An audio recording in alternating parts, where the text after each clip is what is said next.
tried to call you. Gloves, that's good, yeah. No, it's nonstop. At this time, the mayor will call to order the regular city council meeting at 6 p.m. Tuesday, March 8th, 2022. City Council Chambers, 201 East Nash Street, Terrell, Texas. We have in the chambers with us Mayor Ronnie Velasquez, Mayor Pro Tem District 3. We have Tim Royce, District 5. We have remote Grady Simpson of District 2. And I've been told that District 4 Representative Stephanie Holmes Thomas, Deputy Mayor Pro Tem, will not be with us tonight. However, she is excused. So at this time, Grady, would you please turn your mic on and lead us in invocation? Yes, Mayor. May we bow our heads, please. Oh, God, we thank you for another day which presents another opportunity. We ask that you would guide our minds and guide our hearts in this time of adversity throughout our world which we live in today. We pray that you would guide the hearts and minds of our leaders, our president, our White House, our congressmen, our senators, our mayors, and our city attorneys, God. We need you now more than ever. We just ask that you will be with us, guide us and keep us, and direct us to a place you know that will unify us and bring us all together. And all in Jesus' name we pray. Amen. Amen. Amen. I Pledge allegiance to the flag Pledge of the United allegiance to States the of flag America of the and United to the States of republic America, for which it stands, one nation under God, indivisible, with liberty and justice for all. Honor the Texas flag. I pledge allegiance to thee, Texas, one state under God, one and indivisible.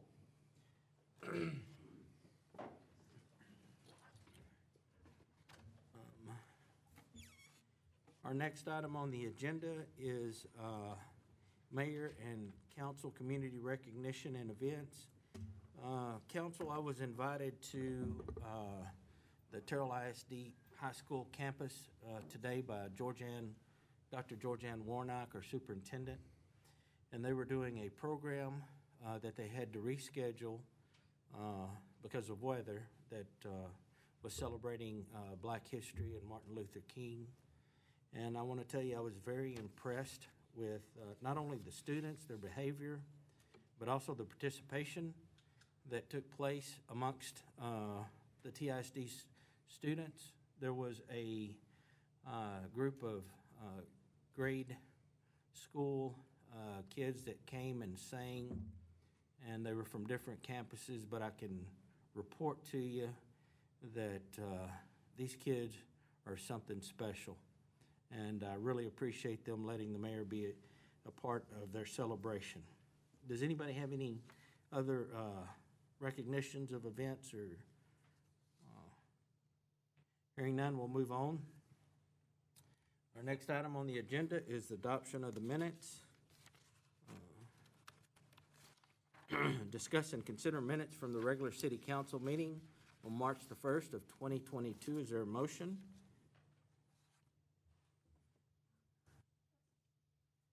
Mayor, I'd like to make a motion to approve the minutes from the regular city council meeting on March 1st, 2022 with the amendment to indicate that I was not present during the meeting, neither voted on any of the items. We have a motion from Mayor Ronnie Velasquez, Mayor Pro Tem District 3. Is there a second? Second. Have a second from Tim Royce, District 5. Is there any further discussion? Hearing none, all those in favor, let it be known by stating aye. Aye. Any opposed? Motion carries. The next item on the agenda is to hear remarks from visitors. Don, do we have anyone? No? Okay. We'll move on to our discussion items. Next item is 7.1, discuss youth recreation program update. This is the Director of Public Services, Glenn Caldwell. Mr. Mayor, Council, it's always a pleasure to come before you. We're going to go over the updates on the youth sports. How about that? Is that okay? Yes, you're good. Okay. So we'll give Donna, there it is.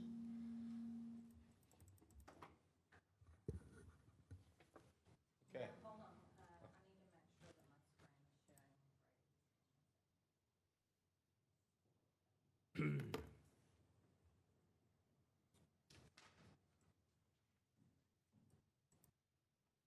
While we're waiting on Ms. Dawn, one of the things I want to share with the council and the mayor and everyone here is youth sports always plays a huge impact in every community.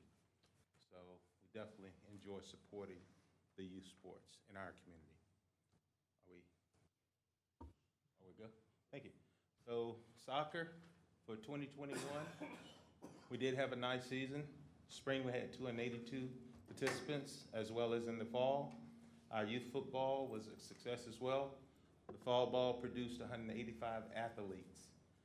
The baseball program, obviously, as you well know, thanks to council and all the support of the community, we work with Florida Youth Baseball Association, which their name change is East DFW Baseball. We had a spring sign-up of 605 athletes, Terrell kids, 14.2%, 86 participants. The fall, we had 400 students that participated, 12% Terrell kids, 48. Swimming pool program, we thought we did a wonderful job with that as well. Due to the COVID, obviously that impacted our numbers, but it was still a great success. The Learn to Swim produced 360, water aerobics was 30. Terrell track and field, what a beautiful job Terrell Prime Club did. Jamal McCullough, he had 45 for their summer program, and the Texas Longhorns, Keith Willis, had 95 participants for their program, and if memory serves me, they did both get recognized here at council. Okay, 2021 swimming pool season. Our hours remain the same, obviously. We went Monday through Thursday from 9 a.m. to 11 a.m. and 6 to 8. Our public swim on Tuesdays through Saturday was 1 to 5. Pool parties, due to the COVID, obviously, we did not participate in any pool parties in FY 2021. Pool staff, we started recruitment, advertisement in February.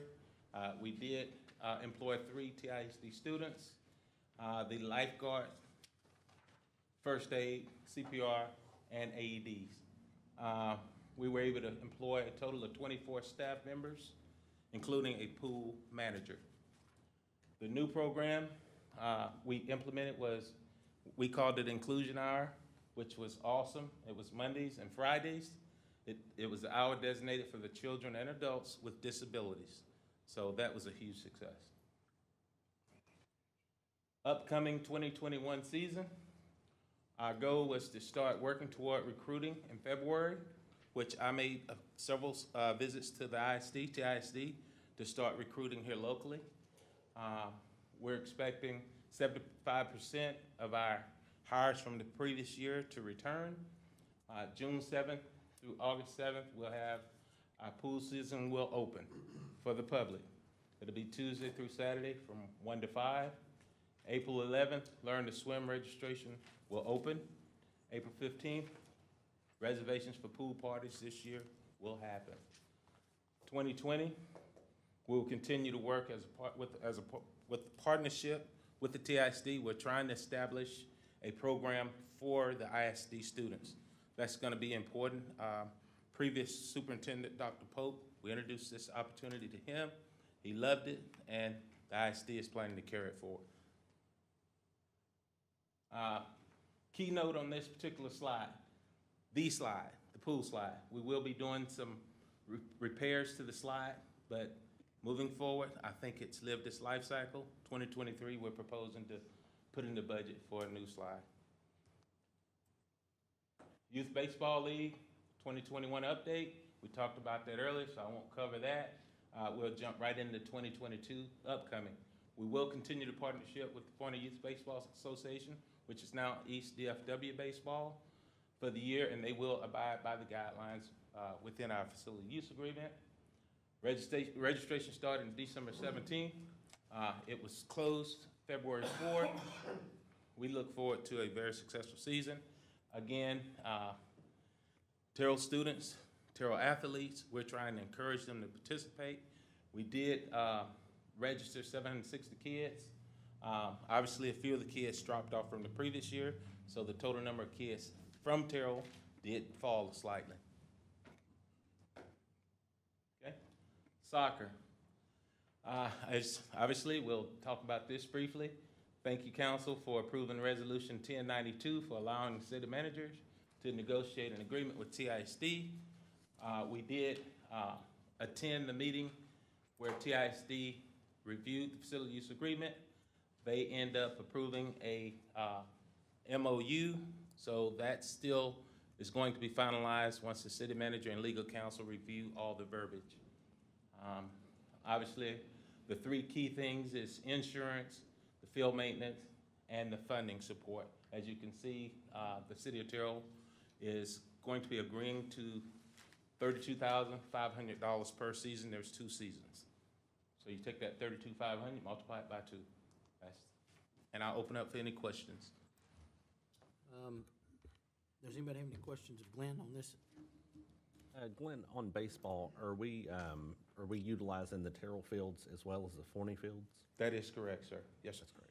I will share this with baseball. Keep in mind, the 760 odd kids, the city of Terrell is paid for every single registration.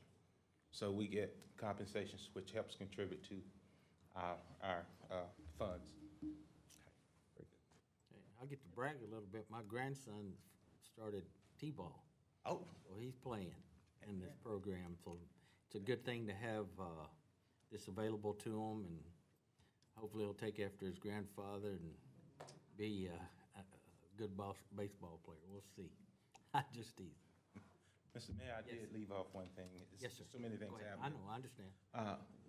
I need to bring forward that we did sign a facility use agreement for a adult softball program, and it is turning out to be a huge success. So, You know, my only comment for you is, as we look at purchasing a new slide for the pool, that it be something impressive for not only the city, but for the kids. And I think that'll be a better draw when you do that. So whatever that means to you. You're the first one to go down. You know what? I think I'm going to be in that Duncan booth somewhere. Somebody was telling me that was coming up. Thank you, Glenn. Thank you. Glenn, I do have some questions.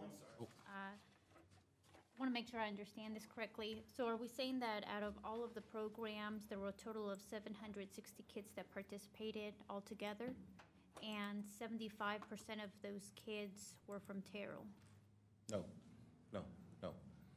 The majority of the kids of the 760 was from the surrounding county, within the county. Only a small percentage of that 760 are from Terrell. Okay, and so I wonder through the conversations with Terrell ISD, what percentage of students are utilizing the Excel Center? And in general, not only the Excel Center, but I also wonder about all the extracurricular activities and whether we have whether there's an opportunity to capture, because I feel like certainly on our end, with only 75% of the kids registered from Terrell out of 760%, that's a very small percentage number.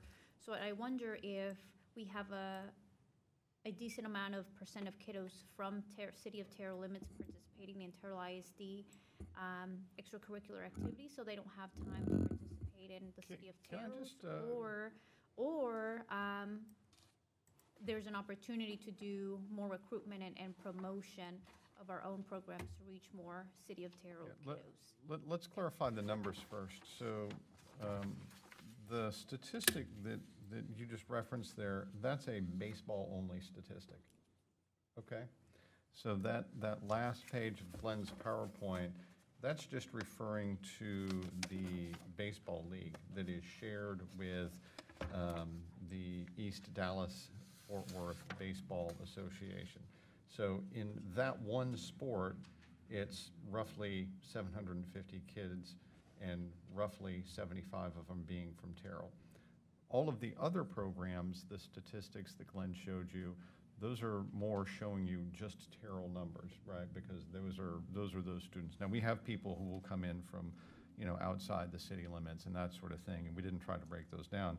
But the slide that says 2021 youth programs that talks about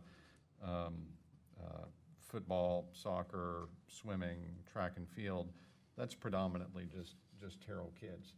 I think you're asking a different question, which is, do we have numbers from the Excel Center about how many of our kids are participating in various Excel Center things? And I'll ask Glenn to just track that down for you, and we'll get that statistic for you as well. So, Glenn, it's accurate to say that a high percentage, do we happen to know if it's 55, if it's 75, if it's 90% of the students or the children registered in the City of Terrell programs are from City of Terrell residents? The athletes that are, All programs. okay, so let me make sure I answer this properly and I'm clear. So if we're talking about baseball only right now, okay? So baseball, you gotta remember, it's gonna capture, in most instances, not just city limits of Terrell, but this Terrell as a community, which could be a portion of poetry and so forth and so on. Usually that's what that'll capture. In the other sports, for the most part, those are primarily within the city limits of Terrell, okay? And the only reason I know that because I know a lot of the parents and the kids that are participating. Well, and we don't, do we have a difference in the registration fee if you're in City of Terrell limits versus outside of City of Terrell limits? No, we do not, no ma'am, No. we do not. And regarding the inclusion hour, you said it was successful, so I'm wondering how successful is it? And I ask this question because in my line of work, we are always searching for opportunities for students who are of different abilities. So when we find one of these opportunities for kiddos to participate, we share it widely, and we find that it's something really sought after. So I wonder how successful it is, and is there an opportunity to promote one, either to make it more successful or even expand the number of hours for inclusion hour? Well, Mayor Pro Tem, we are always focused on creating opportunities for improving the programs. We take great pride and take great strides in trying to be inclusive and incorporate recommendations. So it's always on the front and forefront for us to be better than we were the day before. My recommendation would be based on staffing, of course, for the pool season, is that if we're finding that the inclusion hour is successful, to look at ways to increase the number of individuals, of kiddos that participate in inclusion hour. And we will do that depending on the number of hires, because we have to have a certain number of lifeguards from a safety standpoint, but we will take that into account. Right. Just to speak to the councilwoman's point, and I understand where you're going with, in City of Terrell students versus the region, if you will. So I ran baseball back in the mid-2000s, and Steve was my contact with the city back then. But I gotta tell you, we had 450 kids, but without the community or the region, the Terrell kids would not have a pool of players to pull from. So if we solely focus just on Terrell only, that might be 2 teams. And if I focus on the region, that might be 10 teams and give our kids a better chance of the competition. So just to let you know, when I think of youth sports, the definition back in the day for a small community like us was really, we were looking to attract people from Mesquite all the way to Grand Saline. And we had teams coming up from Athens. So once again, I understand where you're going with it, but I think it's important our fees kind of stay the same for the region, because we do want to build ourselves as a hub, and we've had some bumps in youth sports over the years. And to the city's credit, I think we've overcome the bumps very well. So thank you, because we've had some challenges, and I know it. And so thank you. Good. Thank you, Glenn. Our next item on the agenda is discuss agreement for professional services for Highway 205 utility relocation design. This is Assistant City Engineer Mike McKeska. Okay. Good evening. I want to refer you first off to a map on page 16, if I can read that correctly. I'm going to be talking from that. This is a map developed by KSA. This proposal is for design services related to the relocation of water and sewer mains along Highway 205. Mike Burns from KSA is here in case there's any specific questions y'all might have that I cannot answer, or questions about the agreement format. And so what the driver of this, again, is Highway 205. TxDOT is going to be doing some widening of this roadway. And to make sure, get where we're at here, the map on the left side, which is actually the south end of the roadway, is just to the north of Cornerstone Baptist Church. Okay, so this section we're talking about on design work runs from just north of Cornerstone Church all the way up to FM 598 north of Colquitt. So we have existing water lines and sewer lines in that area. The green is the sewer, the blue is the water that we're talking about designing on this scope of work. So since TxDOT is taking right-of-way on the east and the west side, our existing sewer main in green runs from where it starts on the left side of the page. It's just tying to existing manhole. When you go there all the way up towards Colquitt, the green is in the current TxDOT right-of-way. And so what this scope of work is going to do is do design services to relocate that sewer main to the west side of 205. There's contractually some work to do easement acquisition on the west side to put both the sewer main and then also some of the water main along there as well. And so this is about a mile stretch. TxDOT has a current let date of February 2024, so we're looking at about a 2-year time frame to get the project designed, bid, and constructed to kind of meet their schedule. So that's our goal, is to get done in about a year. The north of Colquitt, there's a little bit of 12-inch water main as well. If you look on the blue, right where it says tie into 20-inch water main, kind of in the middle of that map, we currently have a water line that comes across. It's 20-inch that feeds over towards the Poetry Tank, that direction, and feeds our system up to the north. The water line that crosses there, because TxDOT has to widen their right-of-way, we're going to end up in the right-of-way. So what we have to do is expand the length across the proposed right-of-way. And then going down to the south, there's a blue line to the south going towards Cornerstone Church. This last little section actually is not existing, but it includes design of a 16-inch pipe that would tie the two systems together. And this is something that's been proposed for a long time. And again, we will be able to relocate these out of TxDOT right-of-way to the west. We'll be acquiring about a 40-foot easement, probably 40 to 50-foot easement along the west side of the proposed TxDOT right-of-way. So that's the general scope. When you get in, the agreement, there's a very lengthy agreement that starts on page 17. And actually, if you go all the way down to page 74, if I can get there, I want to talk about the task order itself. Yes, page 74. The next several pages actually outline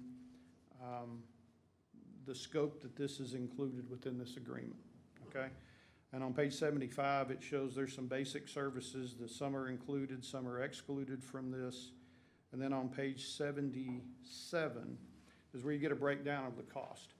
So what we're bringing is a combination in this task order of lump sum cost for design, which is the top part of page 74, and that totals $335,200. And then on the bottom section of that, you can see that there's an hourly rate or a unit cost type reimbursable section that has $138,200 included that will be used as needed. They are estimates on costs for construction services, for easement prep, the number of parcels we're gonna have to have survey work done on and so forth. So for the total of this is a not-to-exceed amount of $473,400, which is summarized in that table.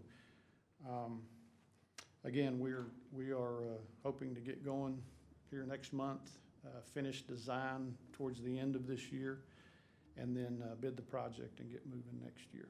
So I'll answer any questions you might have. So talk a little bit about the estimate. And, you know, I realize we don't have a crystal ball to see in the future, but with inflation and all, and the supply chain issues, is that a realistic number, or have we built in a little bit of? Well, this, the design, the question on construction cost is a good one. Now, this is, Mike? Yeah, in case you want to add something. The current estimated construction cost, I believe, is a little over $4 million. Okay. 4.2 million. I'm just trying to put, so 4.2. 4.2 million, which, again, this is current pricing, what we're looking at. And the 473,400 is for survey, design, easement prep, construction services, which is, you know, it's about 10%, close to 10% of the overall construction cost estimate, which is very, very much in line and seems very, very fair to us. I'll also add, Steve gave me a note to remind me that the sewer project is actually the #1 priority project on our wastewater prioritization system study that was identified. So we've already done work from Rose Hill all the way up through behind Cornerstone Church, and this is a continuation of that to get it on past, get it up to Colquitt. So on the supply chain, that is a concern. And that's why we need to, you know, we want to get moving on it. I think TxDOT initially had this scheduled a little further out, if I'm not mistaken. And their latest schedule they've given us is February 2024. And so we think we can get close.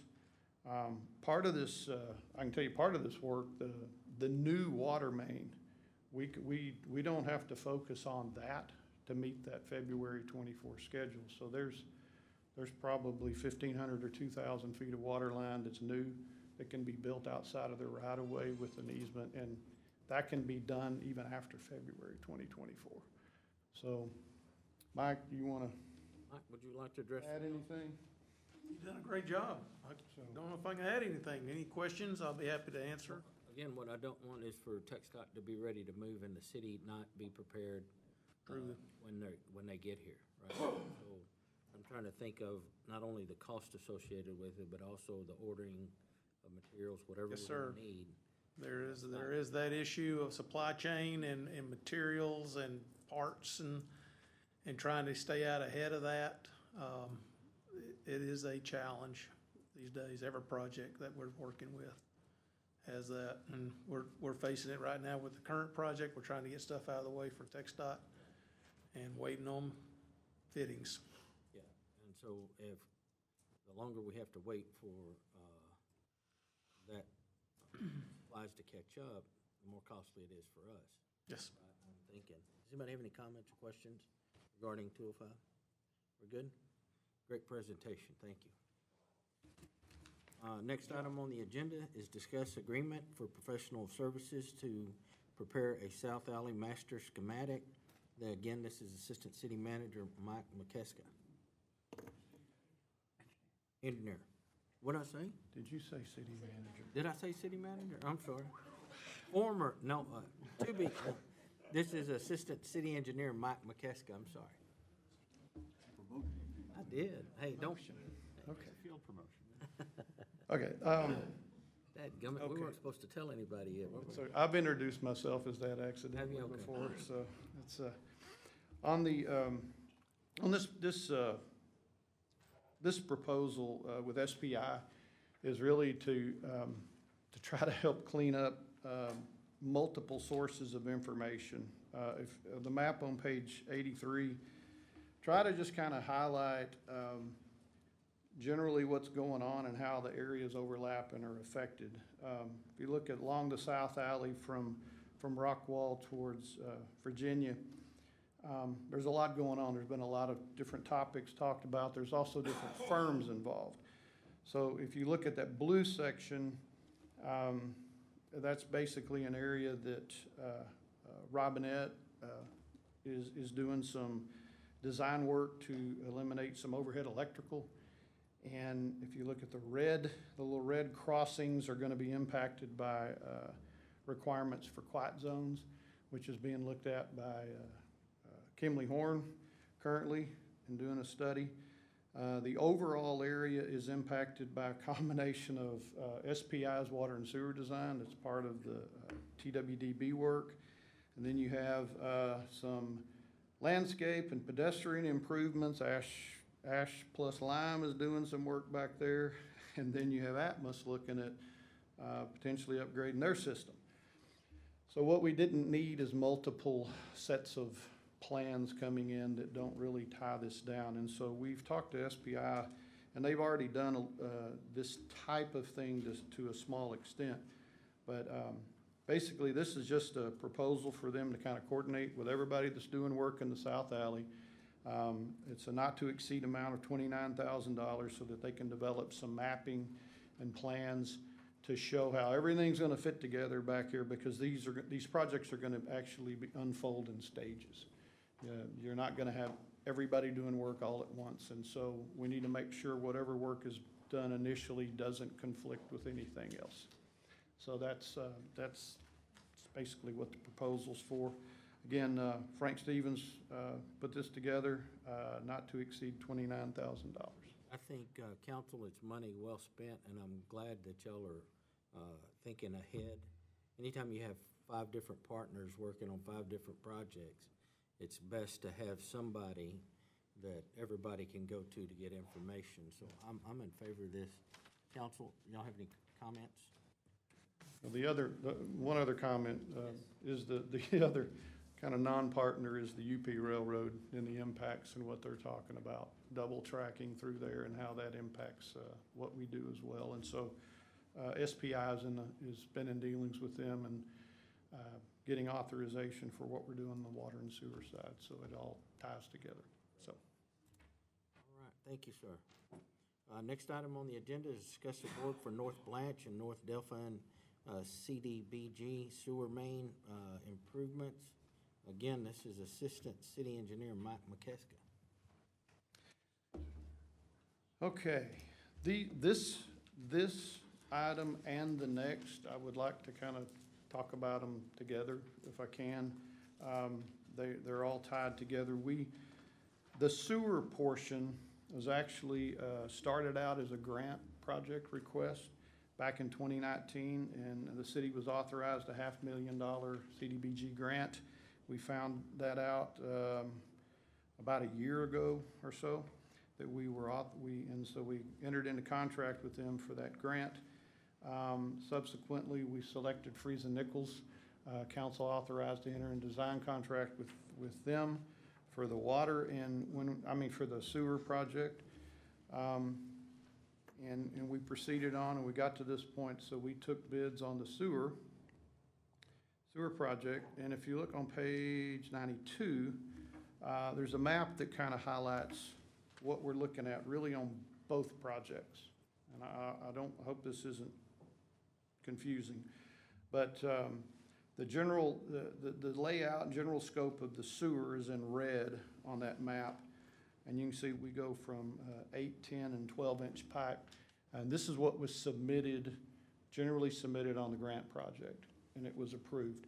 But when we started looking at along North Blanche, we're going to be tearing up the road, and we have some water system needs along Blanche, and that is between Eastmore and High Street. That's the blue line.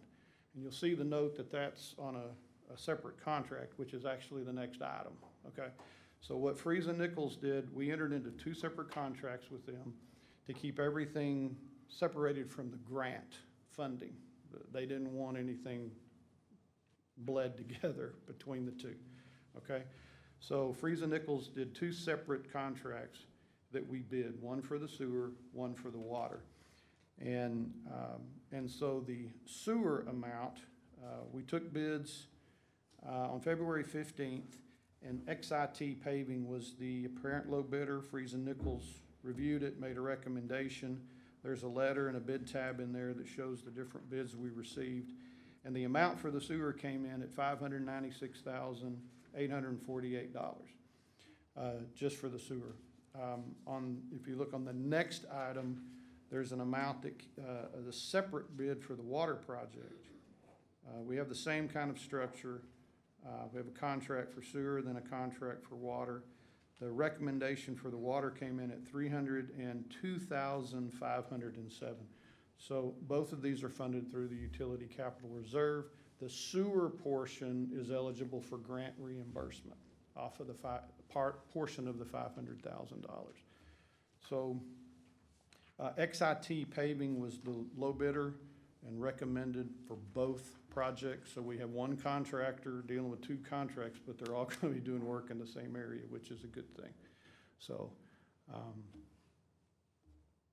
think that's basically it. Does that clear? You have any questions on? When you say grant eligible, does that mean it's likely that we're going to get? No. It is already approved, Okay, but the water portion is 100% city money. Okay. City funded through the utility capital reserve, and we cannot get reimbursed for anything on the water project. Sewer, But the yes. sewer project, we can. Just wanted to Yes. clarify for the council. Yes. Okay, does anybody have any comments? I do have a couple of questions. Mike, I noticed that when I looked at the contract for the sewer main improvements and compared that to the water main improvements, the water contract stated that the work would be, or substantially, the work would be completed in 210 days versus the water main improvement would be completed in 150 days. So that's about a 2-month difference for each of them. Is that accurate? We'll expect to see the water portion, the water main versus Sooner? the water main completed first, and then we'll see the water line completed? When you'll see the water, it should be substantially complete as a whole before the entire part of the sewer project. On the sewer project, they're gonna start downstream. They're gonna start down where they're tying in, just north of Eastmore on Blanche, okay? That's the low end. They're gonna start constructing from there, going around up to High. They're gonna tie into existing pipe crossing Highway 34, and then they'll pick up on the west side of 34 on High and then go on up through Delphine. So as they finish that sewer project, that's about half of the project or less. When they finish that sewer pipe, they can also work on the water in Blanche. And so the water will be completed at one point, and then they can continue work in what I'll call the upstream along Delphine. They'll continue working on the sewer up in that section of the project. And so, yeah, basically we think the water will be done sooner than all of the sewer, but the water and sewer in Blanche will kind of be in the same general time frame. Okay, and then, this question, turn over to you, Mike, Assistant City Engineer, or Mike, City Manager.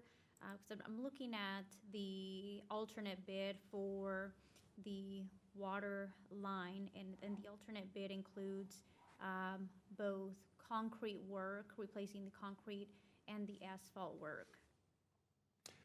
The alternate bid, in the intersection of North Blanche and High, the pavement's in bad condition. especially on each side of north and south of High Street. So what we put in there is some bid items and some quantities as estimates for the contractor to come in there and clean up that intersection. And there's some concrete and there's some asphalt associated with that work. And the bids came in basically within estimate. And so it was bid as an alternate, but the intent was to do the work with the anticipation that would come in good. And so it's a lot of cleanup work around that intersection as part of that alternate bid. Having it as an alternate bid was really just a bidding strategy so we could make sure we had clear-cut pricing on it. Okay, and that's the only, that is the only road reconstruction that we expect to see with both these contracts? Well, Yeah, not to say that there along, are. I'm not sure what, Clear out here. we're gonna, Clear out here. We're gonna patch back this road because you gotta remember, this roadway is gonna carry a significant drainage improvement at some point in the future. So we're only fixing the intersection right now, but whatever we put in is gonna get torn up eventually when drainage is installed. So we're not paving the whole street. We're just patching back with asphalt, the majority of it, and it won't be rebuilt until there's drainage installed. That's the major improvement that's missing from this project. Okay, and that's where I was wondering if it was this project or a separate project that would include the reconstruction of the road. And since I didn't see anything about sidewalks, I was wondering, why we hadn't included sidewalks. I was trying to understand what the scope of the reconstruction, so appreciate Steve's additional comments regarding the separate projects. the water and sewer improvements in Blanche were designed around the planned drainage improvements. Okay, so yeah, we're gonna be working on each side of the road, and then someday, large box culverts will be installed right down the middle of Blanche, which is gonna, actually, that will include the replacement of the street, yes. That makes sense, Thank you. so. Anyone else? Thank you, Mike. All right, next item, we did take, we've discussed both the sewer main and the water main improvements on North Blanche, so we're gonna move on to item 7.6, a discuss amendment number 2 to Boone Street improvements. Again, this is Assistant City Engineer Mike McKeska. Okay, this agreement, this request came from SPI, who's doing the Boone Street. They were contracted to do the improvements along Boone Street between West End and Mineral Wells initially. And then there was an amendment.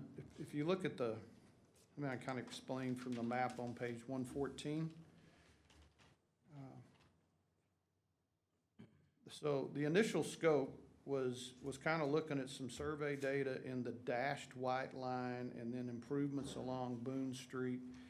And then as we got into it, it was kind of realized that the drainage up along the north of West End, along the college over to Bradshaw, actually even west of Bradshaw, we really needed more data to make sure that if we're gonna take a look at drainage improvements along West End in any way, we need to make sure everything's taken care of. So Amendment 1, which is not this discussion, but Amendment 1 kind of took care of getting additional survey data and working on a study and report for the yellow dashed area, okay?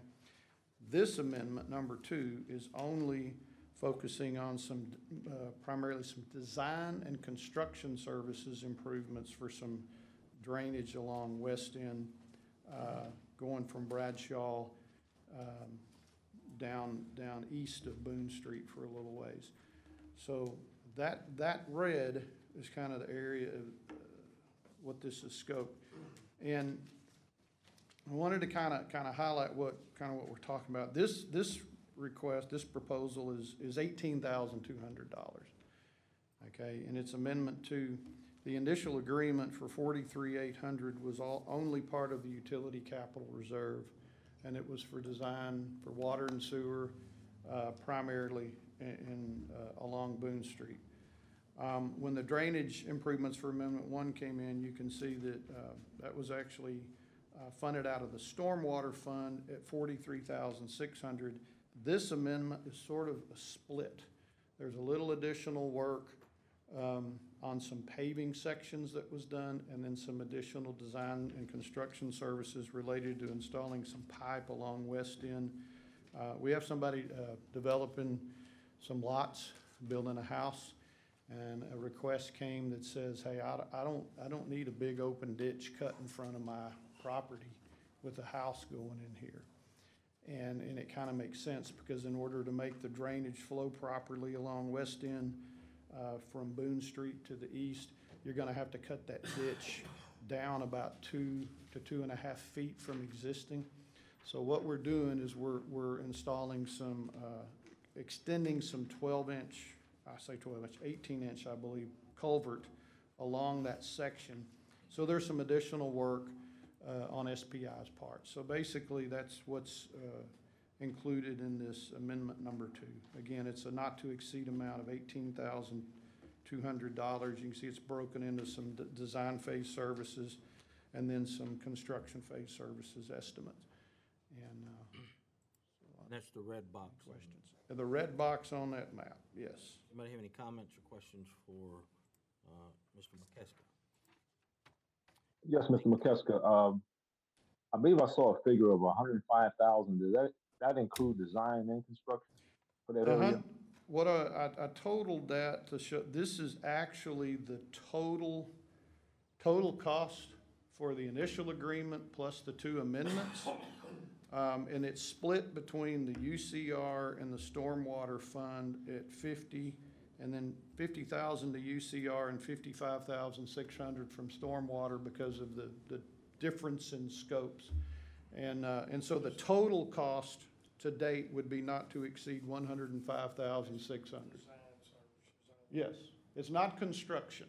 It's design, survey, construction services by the engineer, and then also a study and report. A large amount of that 43,600 for drainage and work was actually a study and an analysis in Amendment 1.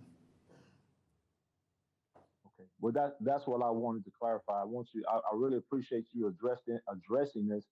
This has been a concern of a lot of citizens here in my district. So I'm really excited to hear that this is being put on the table to start a process towards it. I want to thank Mr. Sims for paying attention, because he and I talked about it. And Mr. Sims, I appreciate you spearheading this project and moving things forward, Mr. McKeska. Thank you. Yes, sir.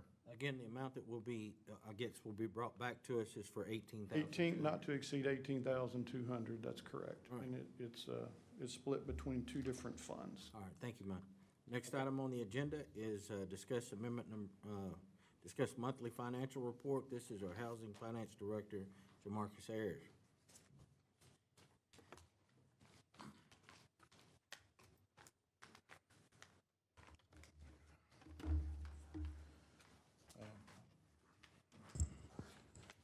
Good evening, Mayor and Council. I present to you the financial report ending January 31st, 2022. The first page of the financial report pretty much gives you a brief financial overview of what has transpired from the beginning of the fiscal year to the end of January 31st, 2022. Just tap into general fund. General fund revenues primarily consisted of property taxes, tax receipts. That's normal, regular routine. January, February, and March are the months where you can expect to see a high volume of property tax receipts. For the month of January, we received $4.3 million in property tax revenue. Total property tax revenue equates to roughly 6.1 million in total. Let's see, there's an error. On page 123 of the financial report, you'll find bar chart of property taxes current received. And you'll see in January, compared to the budget allocation and what was received last year, we received roughly $1 million more than last year in property tax receipts.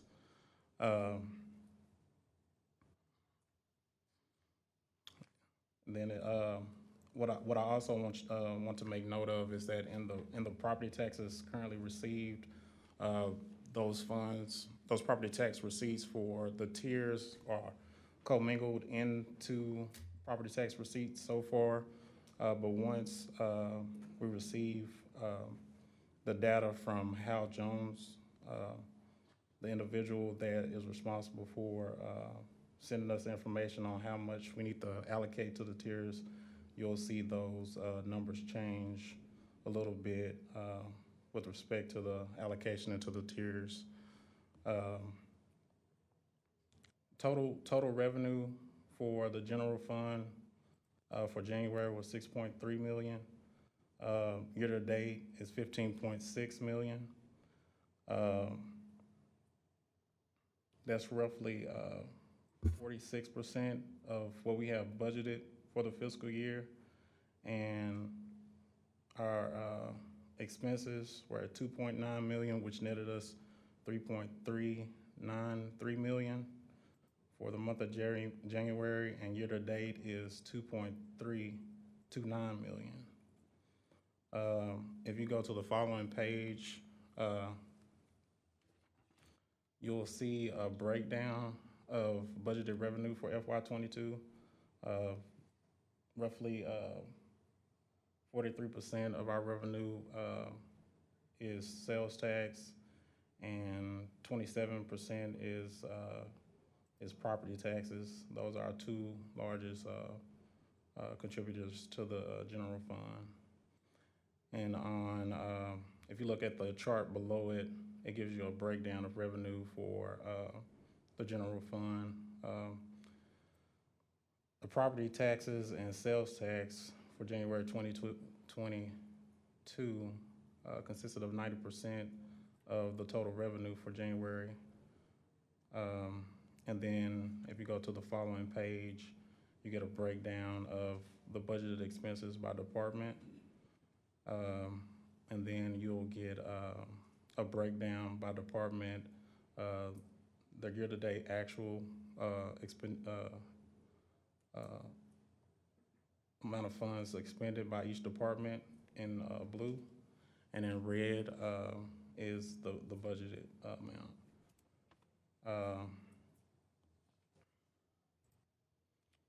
We looked at the property tax bar chart, looking at that, already went over that, and go to the following page, sales tax. I've actually had the opportunity to speak with other financial directors from other cities, and year to date, we've experienced 29.41% in increase in sales tax in comparison to this time last year, and that's roughly what every other city is experiencing in increase in sales tax. So that's largely contributed from inflation and the changes in tax laws and things of that nature. On the following page, you have the utility fund. Total revenue was $1.560 million.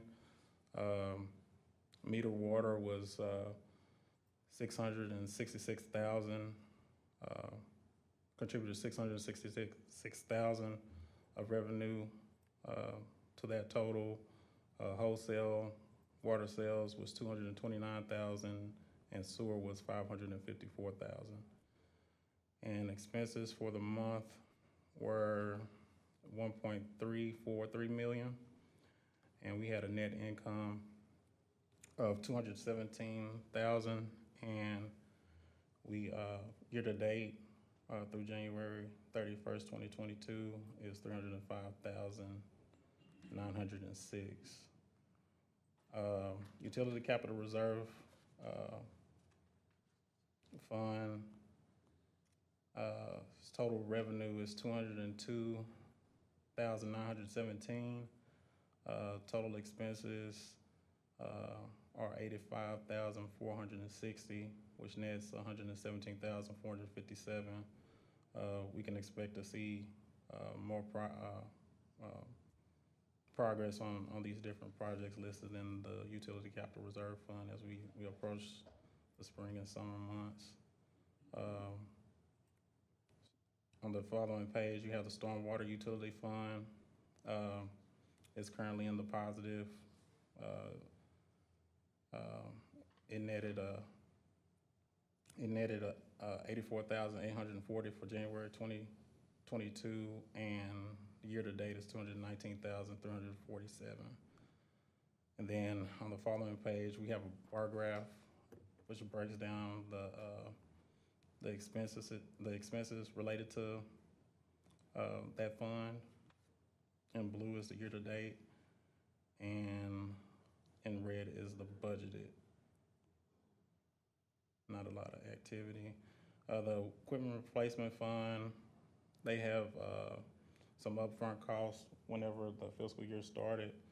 So they're currently in the negative, but we can see that change as the transfers from the general fund and utility fund and airport fund go into the equipment replacement fund to increase that negative position they're in right now. Capital improvement fund is currently at negative 352,000, and it's the same thing as the equipment replacement fund. As they receive more revenue from the general fund and stormwater fund and the UCR, we can expect to see changes in that one as well. But overall, the budget, we're expecting it to be negative anyways. Next, you have the Information Technology Fund. This fund is pretty strong right now. We had a total revenue of 193,781. The expenses were at 83,116 for the month, and we netted $110,666, which year to date is 590,356. And I think the next thing that I really wanted to touch on is on the final page, and that's investments. I've been working with Harrison Steinberg from Time Value Investments, and I've also gotten some feedback from Scott McIntyre, if can't remember his last name or how to pronounce it, but what they're expecting is that the pools are expected to increase as we progress through the fiscal year. So we're waiting to see what the pools are going to do and as far as interest rates before we make any decisions to put some of this funding in long-term investments. So we're just waiting to see what the pools are going to do around the summertime before we make any decisions. So. Well, we certainly need to be cautious and careful. Yeah. With our investment portfolio for sure. But one of the things that you always want is you want your revenue exceeding your expenses, which I see January was the case mostly. I hope that trend continues, and that's good for the city. And then as we finish out the year, hopefully we're in a position to where we can put some of that towards our reserve. Yeah. So we'll be in a better position when it comes time for our review by financial institutions. So, anybody have any comments? I had a question on the tourism or hot tax.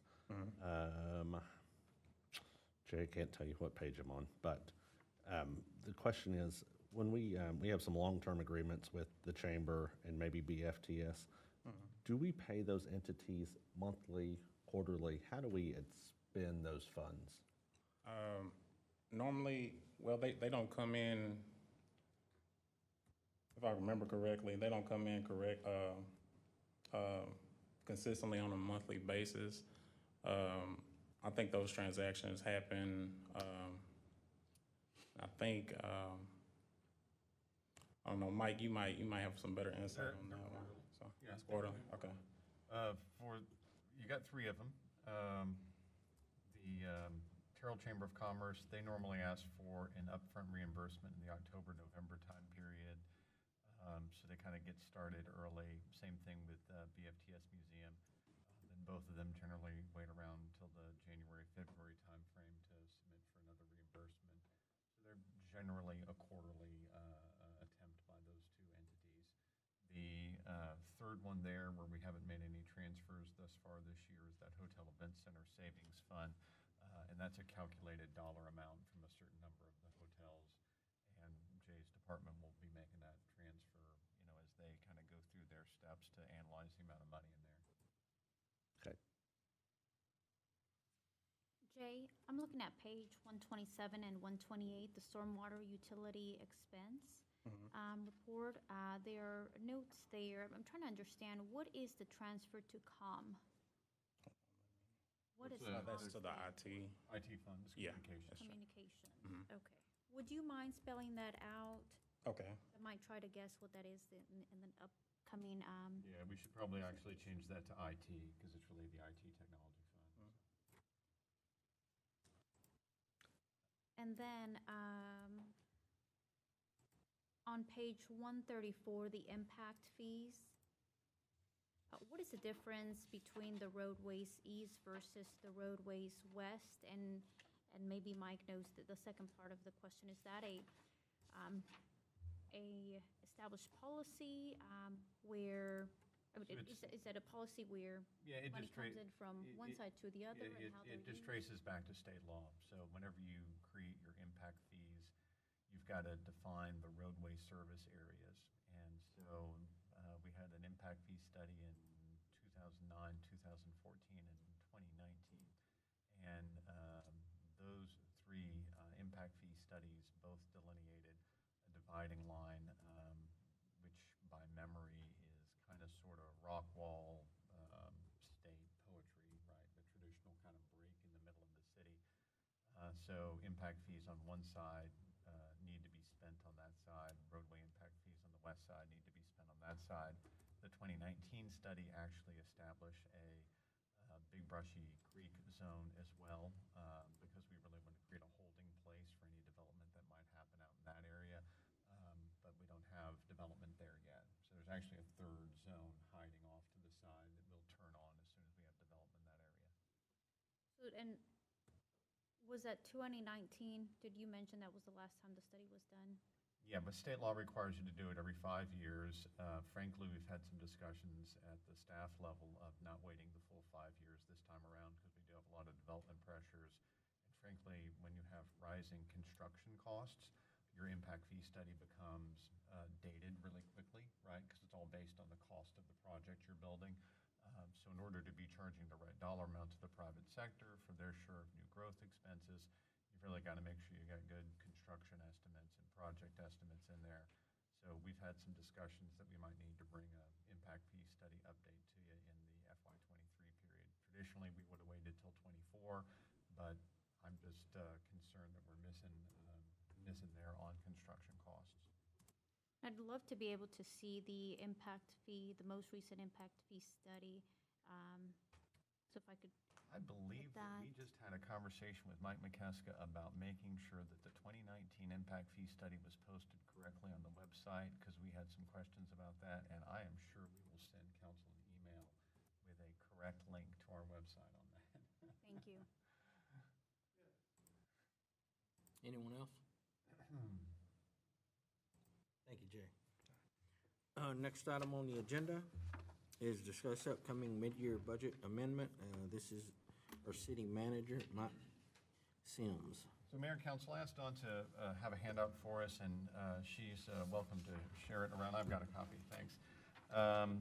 So just walking you through real slow on this, it's been my habit to be cautious about our budget every year and not to overestimate sales taxes coming in.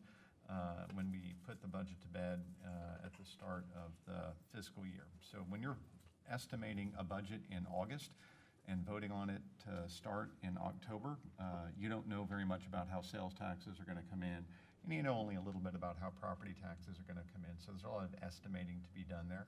I like actuals, and this sheet can show you some of the actuals associated with sales tax. And of course, you heard from Jay, property taxes are motoring along just fine. So just kind of reading this analytical page that Mr. Ayers and I put together, you've got on the left-hand column over there under revenues, the month the sales tax was received, and you can see those actual dollar amounts all the way through February. Remember, February is the reporting period for Christmas sales tax that are done in December. And then, and by the way, Don, I don't know if you're able to email that over to Councilman Simpson. Then we've just stuck the prior year in for March. January is normally low sales. February is normally picks up a little bit better from there. Last February, of course, we had a lot of our major ice issues, so that was relatively low last year. But you can see this little chart we've made shows you, well, what happens on the left-hand column there, where we show you the actuals, then the 1 month of prior year, and then we say, well, you know what if we just took prior year for April, May, June, July, August, and September? How much money would we end up receiving in sales tax? And you can see that number is $16,781,296. You can take another way of looking at it, which is a little bit more of an aggressive way of looking at it, which is to say, well, let's not just estimate last year's performance, right? Let's take the average of the first 4 months and see how that would reflect in sales tax increase. So the second column over there, the one that's on the right-hand side, we start again with the actuals. We get that prior year for March, and then it says 4-month AV, right? So that's the 1,503,000.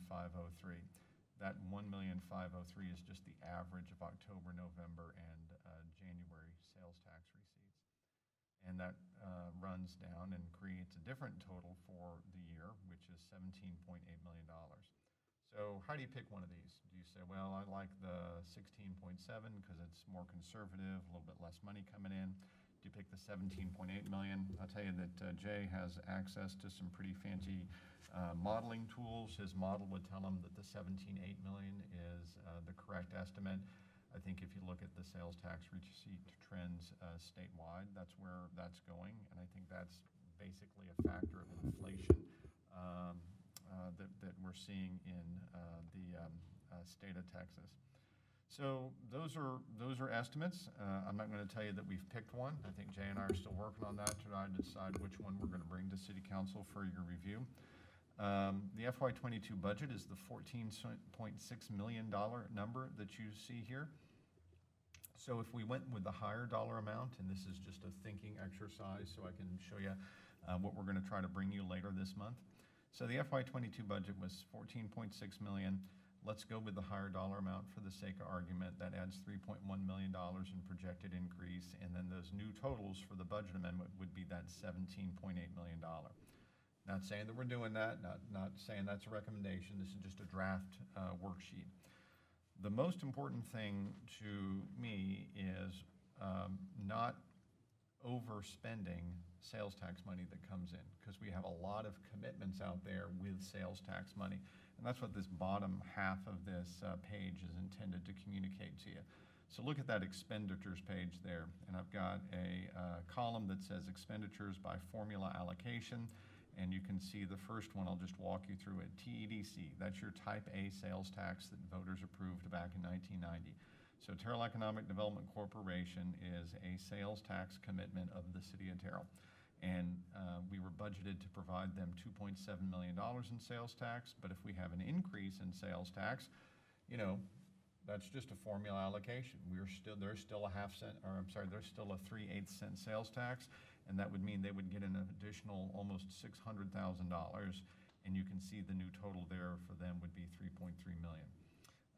Paddock Board, same thing, they're a 1/8 sales tax allocation. We started the year thinking they would get $915,000, and they would get almost a $200,000 increase there. That's great for them. They're a fairly small organization. $200,000 might mean another project to do, maybe another facade reimbursement or an old building that could be refurbished downtown. And then you can see that new total right there of $1.1 million. You know, the major policy project that we moved forward over the last couple of years is to formula allocate sales tax to our capital fund. That's what helps us get our streets done correctly and provides enough money for our street improvements. That's $915,000, and we would project that same increase of about $200,000 there. The next group are a little bit more complicated to look at. The Crossroads project is the economic incentive. We always call this the war debt, right? We had to win the war to get retail to come to our city as opposed to going somewhere else. And that means we make large payouts associated with that. We budgeted $961,000 for that. And when we do that detailed math, looking at the confidential reports on how much sales tax they're actually producing, we would say we need to add about $384,000 to that to get through the end of the year and make true with those commitments. The 1/8 patch is that fairly complicated point of, well, when we changed from EDC only to EDC plus paddock, we had a remaining obligation associated with that, and that's not a huge dollar amount, but we calculated that here as well. $78,000 needs to increase by $31,000 for a total of $110,000. The Buc-ee's contribution is a pretty simple math allocation. Again, we wanted Buc-ee's here and not somewhere else in East Texas. And so you can see we need to add about $145,000 to that to keep pace with their actual sales. Stallings is our builder's first source allocation. There's a cap written into that particular agreement where we only transfer from the builder's first source sales tax to Stallings at a rate or up to the first $40 million in sales, and that would mean that we need to add $161,000 to that Stallings spending and get to that capped number of $400,000. The added reserves, I'm going to suggest that we take and use a formula of saying that, you know what, if our projected increase is $3.1 million, shame on us if we don't put the equivalent of 2 months of that aside and put that into our reserves. So I've just calculated that as 2 months worth of their $3.1 million. So that's 1/6 of the money. And so that would be a substantial addition to our reserves for the course of the year. So I'm going to call that the formula subtotal. And really, my entire conversation here is just looking forward to March the 22nd, March the 29th, when we really will have more firm numbers on this.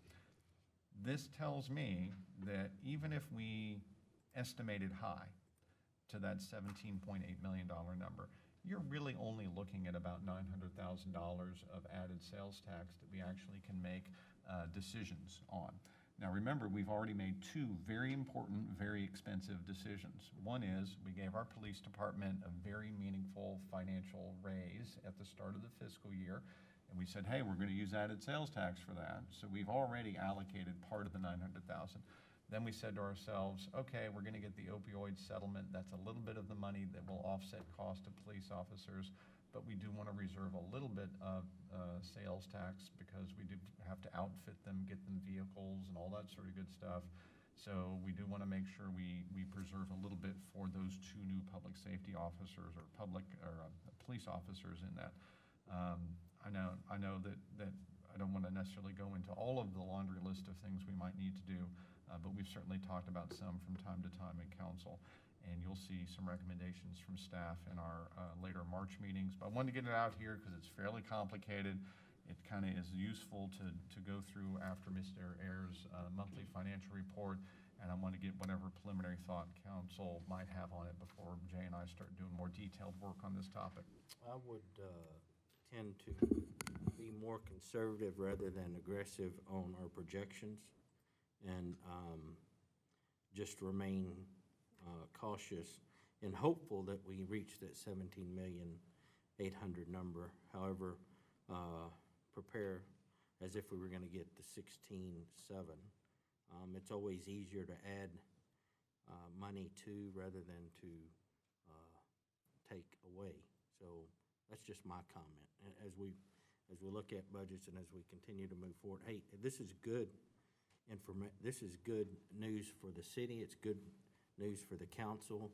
And again, it just shows the importance of planning and being on mark for your budget. There are many cities, municipalities throughout the state who are too aggressive, and they have a shortfall when it comes time at the end of the year. And thankfully, we haven't experienced that. So that's my comments. Does anybody have any? So I kind of agree with Rick, and I'm just going to throw out percentages, and y'all can, you and Mr. Ayers can talk about it. So if 7.8 is the top where we think it will be, yeah, I would tend to hope that we look at revenue conservatively and maybe just allocate 75% of that or something, and then leave room for another budget amendment for revenue in a few quarters down the road. So I don't know that 75% is the right number, Mike, but certainly there's a percentage that we could dial that back. I like knowing the top number. I just I hate to mentally spend it. Right. With, what do we have, 8 months left of the year? So I'll add to that and say that I'm in agreement with, continuing to review what the city's needs are on how to spend some of that extra sales tax revenue that we're receiving, and not necessarily put all our eggs in one basket. There's funding that will need to go to, as Mike indicated, TDC, Crossroads, Buc-ee's, because that's where the money is intended to go. But for the money that for the 900,000 minus some of what we have approved in the past, I certainly agree with Councilman Royce on not being too fast at what we're going to decide to spend that on. So, and just to that point, Mike, if we dial back the revenues, then we dial back the expenses in our mind also, I think, or the money, the outgoing money. Certainly the formula applies to money out also. No, I meant, you know what? We're just barely through the first quarter, right? Yeah, but I do like knowing, I think this is a great sheet, it is. right? Yeah, I agree with you. It's good information and it's good news. However, caution that I've seen economy switch on a dime, and we're just too early yet, I think, to be talking about taking a win and trying to figure out where we're going to spend that money. Let's wait and see what we have, and then decide, are we going to spend 75%? Are we going to spend 50%? What would be a good number? I agree with you, though. I like the percentage as well. Right. And that's just what we have 3 Fed increases coming in the next few months, potentially, which might slow us down just a bit. I don't know. I just, hooray for us. And this is a good financial picture. This is a good chair to be in, right? This is a good report. Right. No, it is, and I appreciate council's feedback. Mr. Ayers and I will definitely take it all under advisement as we're working up what recommendation to give you. I would say if you ask staff what scares us, it's the inflation impact on our employees. We've talked a couple of times before about our lowest paid employees and how, if you used to have to take $30 to fill up your vehicle and now it takes 90, that means something very important to quite a few of our lower wage employees. And I would just say we're going to be mindful of that when we come back on our recommendations to you. So it's not only that, but that same example applies to our fleet. Our expenses are going to go up related to fuel cost and related to a lot of different other items. So, it'll eat it up. So we should be prepared as well. Yeah, I mean, I'd love to be able to tell you that we're gonna be able to pave more roads with more sales tax coming in, but my fear is that we're gonna get higher prices from contractors, and that's gonna eat my increase, yeah. But no, hey, overall, good picture. I like good news. This is definitely good news because we could have been looking at something just the opposite where we were running behind and real trouble, right? So thank you for that information, and we look forward to working with staff as we move forward. Anyone else? Okay, our next item on the Yes, Mayor. agenda. Yes, Grady, did you have something? I'm sorry. No, go ahead. It's good. Go ahead. You're Okay. good. Our next item on the agenda is 7.9, discuss resolution number 1099, a resolution of the City Council of the City of Terrell, Texas, authorizing the City of Terrell to enter into a participation agreement to transmit funds for investment in Texpool Prime, and designated authorized representatives. This is our Housing Finance Director, Jamarcus Ayers. Did we talk about this already? Yeah, we talked about investments, but we didn't talk about Okay. text pool.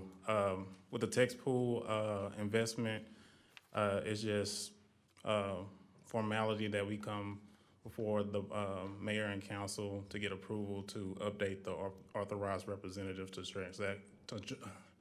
transact business for the city.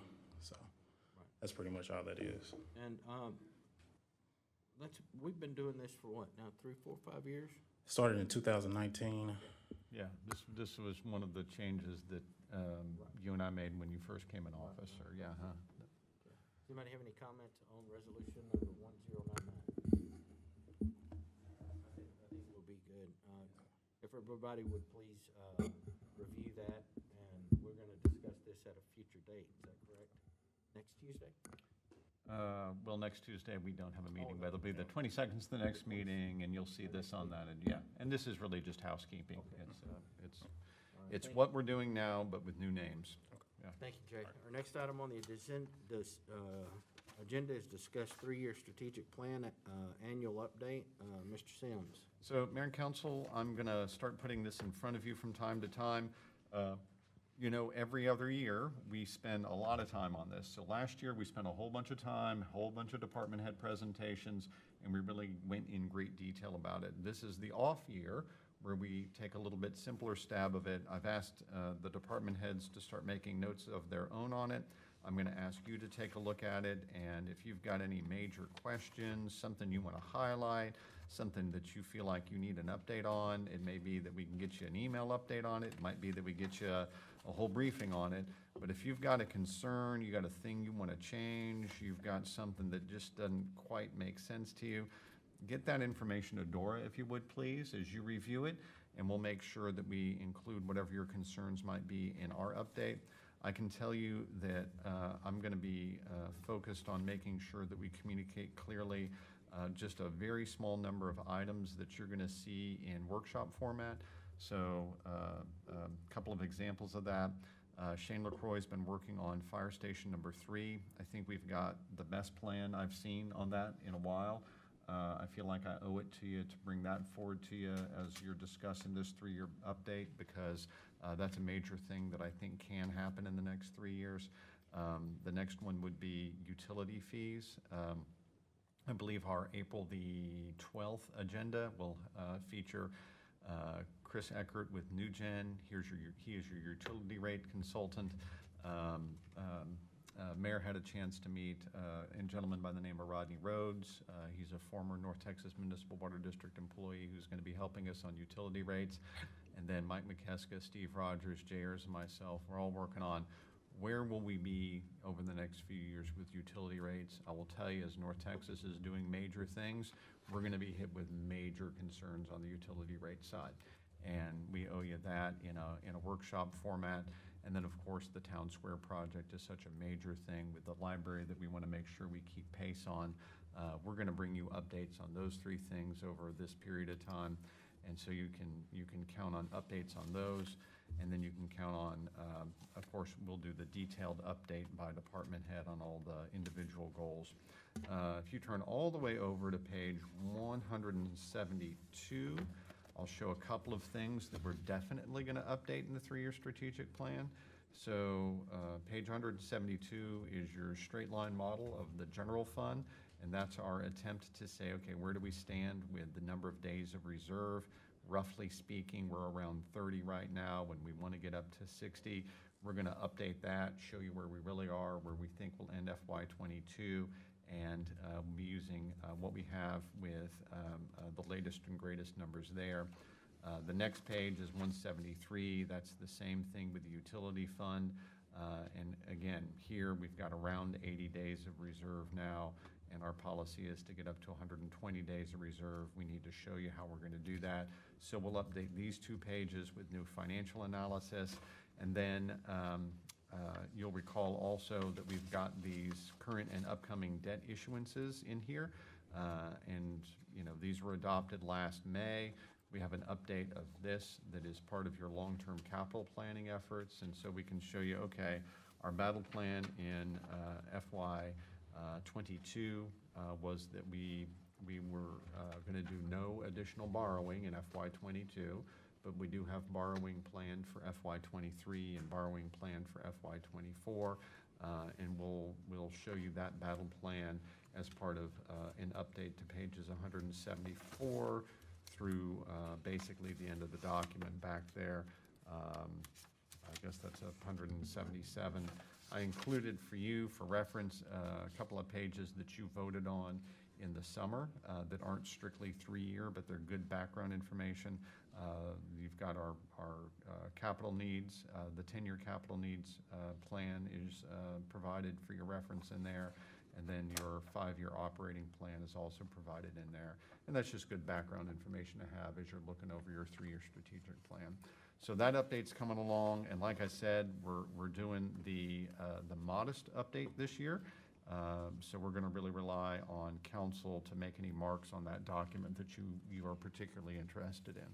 Okay. So if you would, council, take a look at that 3-year strategic plan and get any notes you may have back to Mr. Sims. Next up. I noticed that there is a schedule, and I believe, is the schedule a correct schedule for what the 3-year strategic planning will be? And I'm looking at page 148 out of 189. I believe that page is the page associated with the presentations last year. So that's just showing you what was going on in 2021, right? So this page was adopted when you adopted this, and this is where we were just telling you these are the 2021 discussions. This is not the schedule we're using for this year. All we're doing this year is an update, and so during this March-April time period, we will take your input, we will give you these presentations I just mentioned, and we'll ask for your vote at the end of that process with just minor updates, but without getting into all of those individual department head presentations. Remember, my cycle for you is let's do all of the detailed department head presentations every other year. And so last time around, we did all of that schedule, created the 3-year strategic plan. This year is the off year, so to speak, in the cycle, where we're going to make minor staff updates to it. We're going to highlight a couple of major issues. We're going to update the financial part of it, and we're going to show you that in a couple of meetings, take whatever input you have, and then call that the end of our update to the 3-year strategic plan. When we do these long series of workshops, that's where we're adding a year to the strategic plan. So in 2023, you'll be adding FY25, and when we add FY25, boom, man, we're going to be doing a bunch of departmental presentations again. What is the expected time frame on when council will receive the updates from the directors on what was accomplished, that's reflected on the plan and the documents found on this item, and what their wishes are for? I'd say that between the last week of March and middle of April, we will hope to have all of the information that you'll get from staff to you so that you can make a good informed decision during those months. And my goal would be same thing as we did last time around, get this thing voted on last week of April, first week of May, somewhere in that time period. I believe the front page of this shows me we voted on this one on May the 11th, 2021. So, we're not going to rush you through it, but if we can adopt it in May, then I've got good guidance for how to move forward on the FY23 budget. My question on, just because I can't remember the answer, so I certainly agree with the adding to the general fund the reserve days. I cannot remember why on the utility fund, why we are trying to get to 120 days. I will tell you that there's just a operating theory under water and sewer that because it's the core thing that you're doing to provide drinking water for your community, that if you were to have something break in the real world, tornado knocks over a water tower, most of the rating agencies, and frankly just caution, would tell you, have a ready pile of cash. You're gonna go rebuild a water tower immediately, you can do it. And the other part of it is the volatility of those revenues. Let's say I have a couple of good years where I am collecting high revenues. Okay, everything looks great. What if I have a couple of years in a row where it rains all summer? If I get 3 or 4 rainy summers in a row, then my water sales are gonna plummet.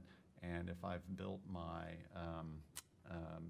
model and I've built my reserves not to be able to sustain the wet years, then I'm going to run into trouble with the volatility of that. And so our goal was, let's get it up to a higher number of reserves. Is 120 a set number? Is it a City of Terrell goal, or is that a gold standard amongst? So good question. I would tell you that North Texas Municipal Water District would tell you that they want people who buy water from them to be in the 90 to 180 day, 210 day region. I would tell you that the rating agencies would tell you don't go less than 100 days, and they sure would like you to have 300 days, which seems startling to me, but when you think about other parts of the country where there's even more volatility, you can see why they would do that as a nationwide standard. So as we reviewed this last year with Hilltop, we said, hey, all right, Hilltop, what do you think? What's the sweet spot for an organization of our size? And that's where we made the recommendation from staff to you last year of going with 120 days in the utility fund. And remember, that had been a policy that we never really stated or voted on, and we put that for the first time in the financial policy last year. We've had the policy around for a long time of doing a certain number of days in the general fund, and frankly, I think it's been great that we've worked that up to be a slightly higher number. And again, there's just a lot of rating agency thoughts behind why you pick 60 days of reserve in the general fund. And I would tell you, I think that that's a good number for us. And as we've been growing, trying to grow to get to the 60 days, I think is the right goal, and that's still the one that we would endorse. Okay. Anyone else? Thank you, Council. Our next item on the agenda is discuss FY23 budget process. Again, City Manager Mike. So this is, again, credit to Jay Ayers and Don Stile. This is a draft. It says draft on it twice. So Don and I made sure we're being real clear here.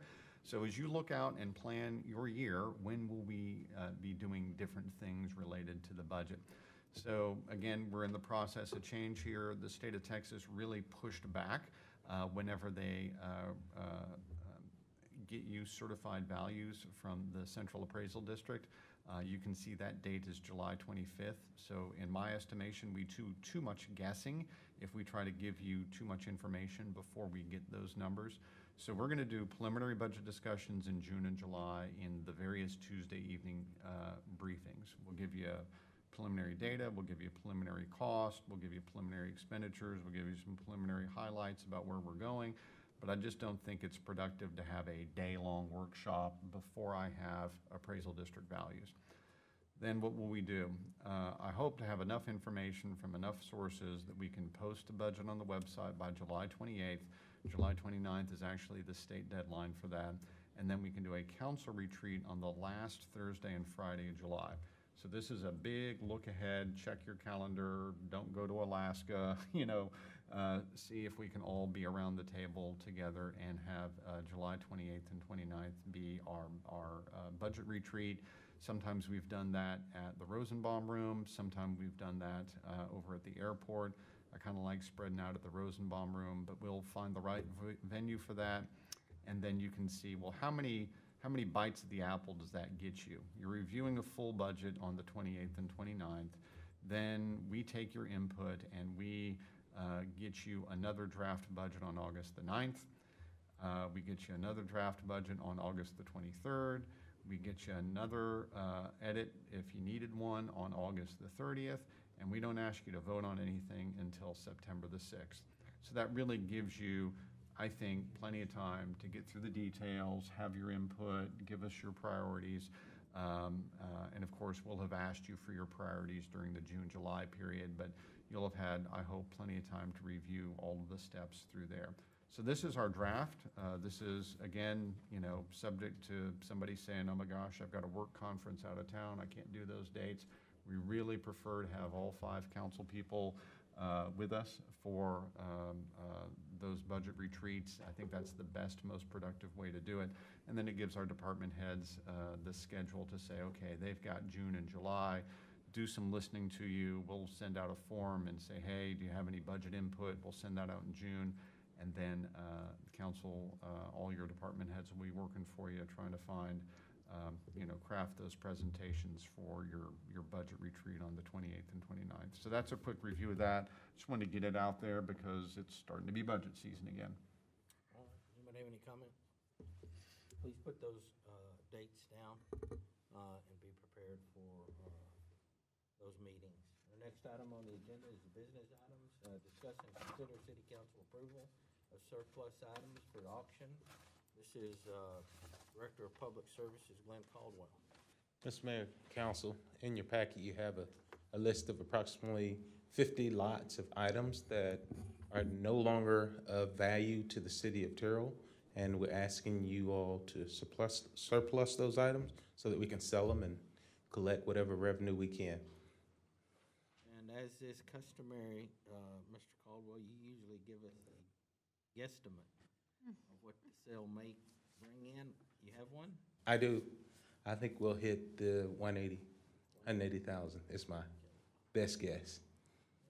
Only because of the market. Now, your challenge. You'll cover the shortage, right? No, sir. Can I tell you that I really hope he makes his 180 because that's going to help us pay for the fuel increase that we're looking at right now. All of this money goes directly back into the equipment replacement fund. That's where your sales proceeds for these sales go. So just be mindful. That's a tough line item this year. Opening's always been good at getting the surplus to auction and being transparent with the online portion of it. We thank you for that. Does anybody have, this is a consider item, so we need a motion. Is there a motion on item 8.1? Mayor, I make a motion that we approve item 8.1, approving items for surplus. We have a motion from Tim Royce, District 5. Is there a second? Second. Have a second from Mayor Ronnie Velasquez, Mayor Pro Tem, District 3. Is there any further discussion? Hearing none, all those in favor, let it be known by stating aye. Aye. Aye. Any opposed? Motion carries. The next item on the agenda is 8.2, discuss and consider resolution number 1098, a resolution of the City Council of the City of Terrell, Texas, adopting the updates to Chapter 5, Section 9 and 10 to the City of Terrell Employee Handbook and declaring an effective date. This is our City Manager, Mike Sims. So Mayor and Council, we talked about this last time around. There are minor budget implications to this, but like I said, I think it's all very much within our means. When you're taking some assignment pays that are $850 and changing them to, I'm sorry, you're taking some that are $18.50 and changing them to $25. You're taking some that are $92.25 and changing it to $100. I think that really helps with transparency, clarity for everybody. A lot of these are ones we're paying now at rates that have to be calculated an annual basis and then divided out by pay periods. So we don't like that. We want to make sure it's consistent. It also gives us consistency between departments. We had this conversation last time, and I'll just use my bilingual 2 as an example. We've got some departments now where you might need to speak Spanish every day, but you don't get compensated for it. And because we've built those programs and those assignment pays by department, this gets us true across the board, and everybody who's translating regularly for us multiple times a week, they all get the same per pay period pay incentive. And so I think that's a very important thing. That's kind of highlights of page of section 9 on page 188. If you look over on page 189 at the education certification pay, this one's a little bit more complicated, but it really just carries a simple idea. We want to make sure that if you're civil service or non-civil service, and you've got what we would call one of the big 2 certifications, Texas Commission on Law Enforcement or Texas Commission on Fire Protection. If you're in one of those 2 categories, you're getting a consistent certification pay by tier. So you got basic at $15, you got intermediate at $30, you've got advanced at $60, master at $75, and all of those individual classification points are ones where we're consistent between police and fire, and we're also consistent, by the way, for the small number of people who cross departments or aren't actually under civil service protection. Another example of that would be, for example, Dustin Connor. He carries some of these certifications, but he's not technically a civil service employee. Then you get the civil service only, which is associated with education, and that's really straightforward to look at. Dispatchers and jailers get a classification. Utilities was our oldest education and certification pay, and their numbers were based on monthly dollar amounts. This gets them slightly higher dollar amounts, but again, a consistent and a tiering schedule. The one that's fairly complicated and necessitates all that verbiage down there at the bottom, or at least a big chunk of the verbiage down there at the bottom, is the all other. And there's a simple idea behind it. If you require, I'll just say, level A in order to get hired for a job, you don't get an education and certification for that. On the other hand, if you require level B or level C or D or whatever it is, the higher level certification, let's say you happen to have that, but it's not required for your position. You have a degree, you have an associate's degree requirement for the job, but you happen to have a bachelor's degree. Well, then you've got a thing above minimum. And that's where we take that through the grinder, let the department head look at it, I look at it, Carol Holland looks at it, and we get you slotted into the appropriate one of these categories. And we've got a variety of people in different departments who meet those requirements, and then they get compensated according to this schedule. So again, it's almost the identical numbers we're currently using, minor changes in it, but much more clarification, much more transparency. And again, we've done this in the past by the city manager saying, yep, I sign off on these numbers for this department, and that goes over to HR, and it's done in HR. This creates a process where there's a council level of scrutiny on it, and it gets adopted as part of the employee handbook. And that way, when you get hired to work for the city of Terrell, we hand you a handbook. These pages are in the handbook, and you know what your clear-cut expectations are. I love transparency, and that's very helpful for us in this, I think. So we're going to ask for your approval on it, and we hope that it will just clean up what we're doing already. Council, we were reviewed and talked about this our last meeting. Is there any comments, questions, new questions for Mike? So I wasn't here at the last meeting due to a medical issue. So this is my first time getting to ask questions. Do we have the industry standard, the industry average for these pays? So whenever each of the departments originally came forward and made proposals to me, they were bringing them forward because they had done their own homework on that topic. So I'll use the fire department as an example. Shane LaCroix comes to me, I don't know, 2 years ago and says, hey, I've done this research. It looks like most people who are in the Dallas-Fort Worth Metroplex have such and such pay incentive for having advanced Texas Commission on Fire Protection certification and such dollar amount for the master's level. Same thing with police department when they brought theirs forward. And by the way, most definitely for the utility department, because having an A license is quite a rarity in the utility world these days. And so there's regular surveys out based on that. So the answer is, maybe that's just a long way of saying, yes, we did collect those, but again, we've been collecting those over the years as this has been slowly building up in each department. So my preference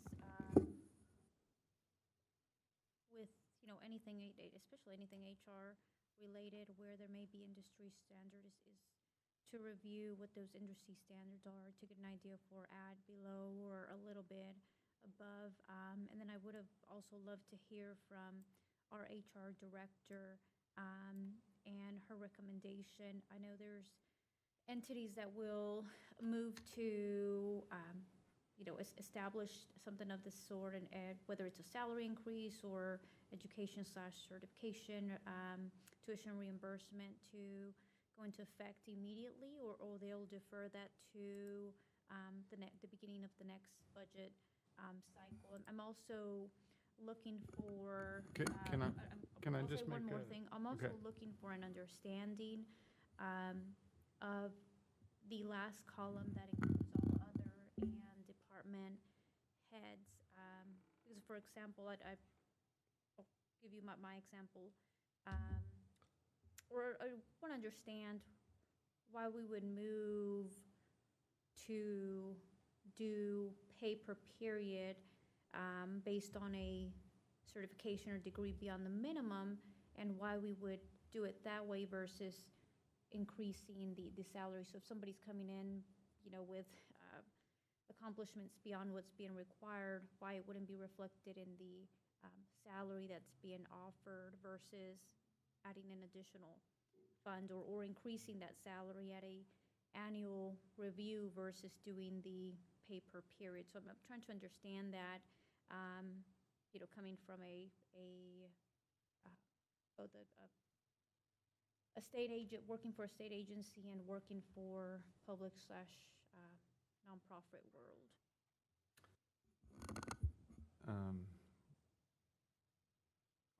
I'm gonna answer in bites each comment. One is, these are by and large in place now. So this isn't a new creation. This is, most of this was in place already. It has been being approved and put in place slowly over the years at the administrative level. So basically, the employees you see compensated here are already receiving this compensation. This is compensation already provided. We didn't feel like it was as consistent between departments as we wanted it to be, and we wanted to make sure that it was shown to City Council so that it's not just approved at the staff level. So this isn't a major new policy change. This is affirming a thing we're already doing. The next comment is that the effort of, well, did we do a broad-based market study to update these? We certainly could do that, but we felt like that the numbers we had in place now at these levels were appropriate numbers, and we wanted to only make minor adjustments to them. If council desired for us to do a market study and say, hey, are these education certification pay schedules just exactly right? My comment to you is most of them were built over a series of years, so most of them are likely at market or slightly below market because other cities have been updating theirs since we last surveyed those cities, right? So if the police department looked at theirs numbers 3 years ago, and the fire department looked at their numbers 2 years ago, and the utility department looked at theirs 6 years ago, other cities will have made changes since then, but we were trying to be on market at those times when we put them in place administratively in the past. I guess then the next thing to say is we like a per pay period way of paying it because it means that when we show you this on a per pay period basis, when the employee gets their pay stub, there's no confusion about, did I get the right thing? And so we view that as an important element in transparency with the employee. So right now, an employee might say, well, you told me I was going to get $360 for that certification over the course of the year. Let me go divide that number by 26 and make sure that it's the right number in my pay period. So if we publish it by pay period, it's easy to read by pay period. The next comment is that because education and certification pay is fairly widespread, particularly in the police and fire ranks, incoming employees are very used to seeing something that says, oh, okay, I only needed to be a basic well, let me try to say it correctly. I'll use police department as an example. I can get hired with 0 certification. I get my T-close certification after I've gone to the police academy, and so if I didn't pass the police academy, hey, technically speaking, I wouldn't be able to be employed at the city of Terrell, so I wouldn't be eligible for this Tier 1. Well, right now I'm telling folks that, you know, if you get hired with the city of Terrell and you start working your way through the process and you want to earn intermediate, advanced, or master, you could be a patrol officer and work your way through the process of becoming a master police officer and get that $75. Well, that's all optional to you. You, the staff person, have the option of doing each level of certification or not doing each level of certification. If we were to hire somebody from the outside who happened to already have any of the certifications on here, let's say you already had a B water license, or you already had the advanced T-close or the advanced TCFP, whatever it might be, when we hire somebody in from the outside, we're not saying that you have to wait to get these things. We would be providing the tier level you're at here at the very first pay period where we pay you. And so, you know, somebody who does come in who happens to already have a higher than certification, they do receive that compensation in that way. And I would say that the bargaining that you mentioned going on between an employee who's coming in from the outside, remember, for civil service, I can't really bargain. I can just say, well, here's the tier level you're eligible for under civil service and the pay level you're eligible for under civil service, and then the certification get laid on top of that. On the non-civil service, so that's, you know, utilities and administration and parks and all that stuff, then yeah, there's more negotiating that is allowed to go on, but we're also, and frankly, having this voted on by council is helpful because I can also say to an employee coming in, oh, hey, you know what, we're going to pay you at this base pay level, but because you're bringing this other certification in, we will then be able to add to your pay with this education or certification pay level. So I think it all gets thrown in the basket. We just didn't view this as a major policy update. The major policy thing happening now is to say, we didn't used to do this in a transparent way. It was my preference to do it in a transparent way, and we're just trying to reflect, without a lot of changes, just reflect what we're doing in a way that can be transparent to employees. And that was the reason we were just trying to handle it as a simpler update. As I recall in our discussions, Tim, and you may help me out, that Mike was just trying to get what we were already doing transparent to the council and to all new hires. Yeah, this is just transparent. This is not a major rewrite. I mean, if we want a major rewrite, that's another discussion for another day. but this is just, man, this is just us being transparent with employees. And if we need to get deeper in the weeds, man, that's okay. That's just not on the agenda tonight. Well, so you haven't, are you good, Ronnie, did you?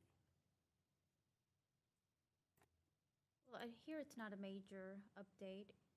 My recommendation, moving forward with any changes, whether it's a, you know, so I'll stick to the assignment pay, right? The assignment pay, and related HR changes, major policy changes is to have a market study and be able to hear from the HR director and what those recommendations are. I know this is I'm hearing this is transparency, it's already happening in the background. This puts council's seal of approval on it, and it will be included in the handbook. There's a lot of moving pieces with the pandemic, the lack of staff across all different types of entities and industries, you know, increases in salary, certification pay, trying to be, you know, trying to be the employer of choice to make sure you are increasing your employee pool and retaining employees. So I say that all to say that I want us to be able to be an employer of choice, and I also want us to be able to have all the information at our hands and a recommendation, an opportunity to ask questions of the HR director when those come forward in the future.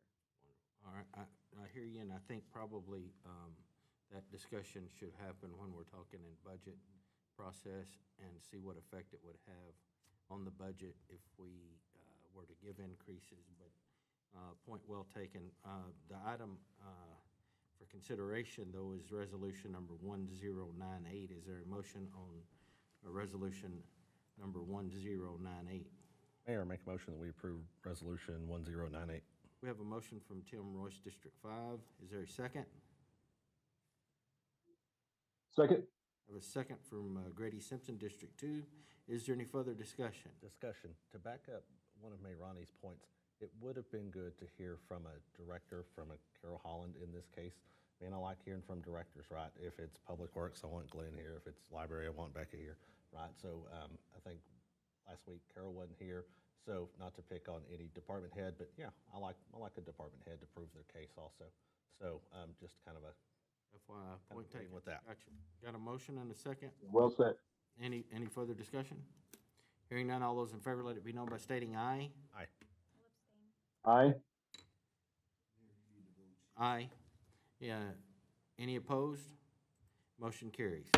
Next item on the agenda is executive session. We are adjourned. Ms. Anderson, I emailed you just a moment ago. Have a good night, council.